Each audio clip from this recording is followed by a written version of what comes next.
Right now, as you read this, you probably hear it. A voice. Reading these words back to you in your own head. You didn't choose to turn it on. You can't seem to turn it off. But the real answer for why it's there is far stranger than you think. Most people assume everyone has this voice. They assume it's just what thinking is. It isn't. Some people never hear it at all. Some people think in pictures or feelings or nothing they can describe. So what is this voice really? And why did your brain decide you needed one? Start with a simple fact. Your brain is not built to give you a play-by-play of itself. It's built to keep you alive. Finding food, watching for danger, reading the face of the person next to you before they even speak.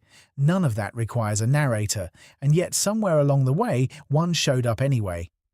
Psychologist Russell Hurlburt spent decades trying to catch this narrator in the act. He gave people a small beeper. It buzzed at random moments throughout the day. The instant it beeped, they had to freeze and write down exactly what was happening in their mind. Not what they thought was normally happening, what was actually there in that exact second. What he found broke the assumption almost everyone walks around with. Inner speech, the actual voice in the head experience, showed up far less often than people expected.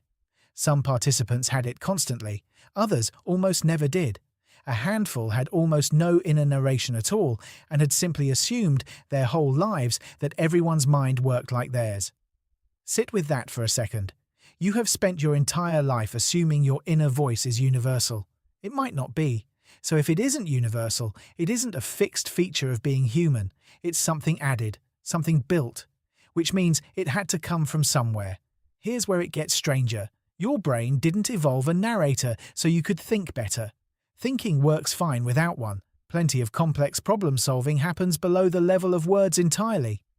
Chess players see the board, not sentences about the board. Athletes react before language could ever catch up. So the voice isn't there for raw thinking. It's there for something else.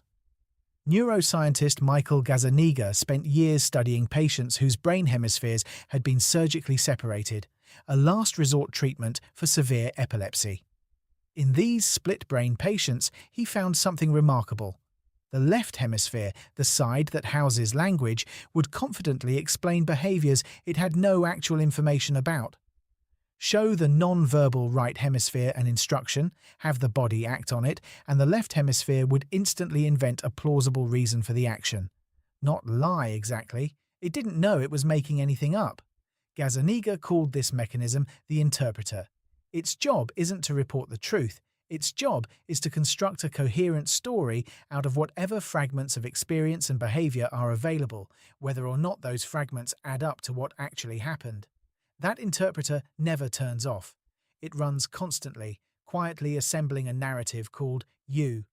So what if your inner voice isn't reporting your mind? What if it's constructing it, moment to moment, out of the same scraps the interpreter was working with all along? This reframes almost everything about what that voice is doing when it talks to you. It's not reading a transcript of your thoughts. Your thoughts, most of them, happen wordlessly, underneath language, in networks your conscious narrator never gets direct access to.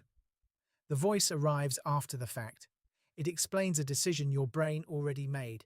It narrates an emotion your body already felt. It's less a recorder and more a press secretary, briefed after the meeting, asked to explain what just happened in the room it wasn't actually inside.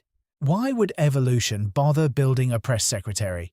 Because humans didn't just need to think. They needed to explain themselves to other humans. A creature that can narrate its own intentions, even loosely, even after the fact, can coordinate. It can justify. It can lie convincingly because it half believes its own account. It can build trust by appearing consistent, even when the underlying machinery is a tangle of competing impulses with no single author. Cognitive neuroscientist Jordan Poppink has studied something adjacent to this.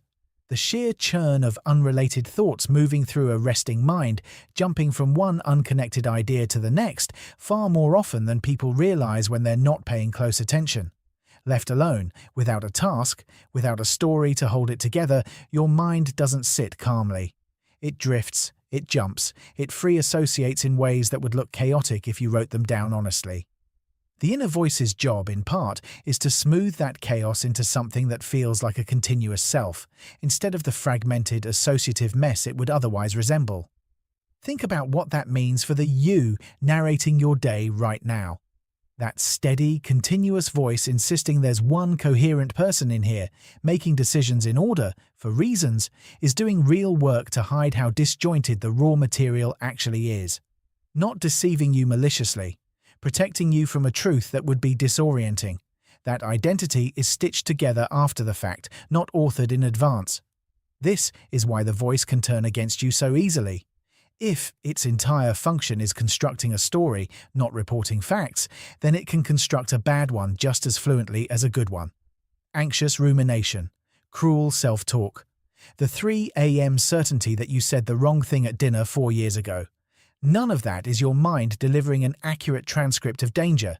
It's the same interpreter mechanism, running the same narrative process, just fed worse material, looping on a story it's decided must be told. Knowing that changes the relationship you can have with it. The voice is not the ultimate authority on your inner life. It's a narrator with limited access, filling gaps with its best guess. The same way Gazzaniga's split-brain patients filled gaps with confident, sincere, and completely fabricated explanations.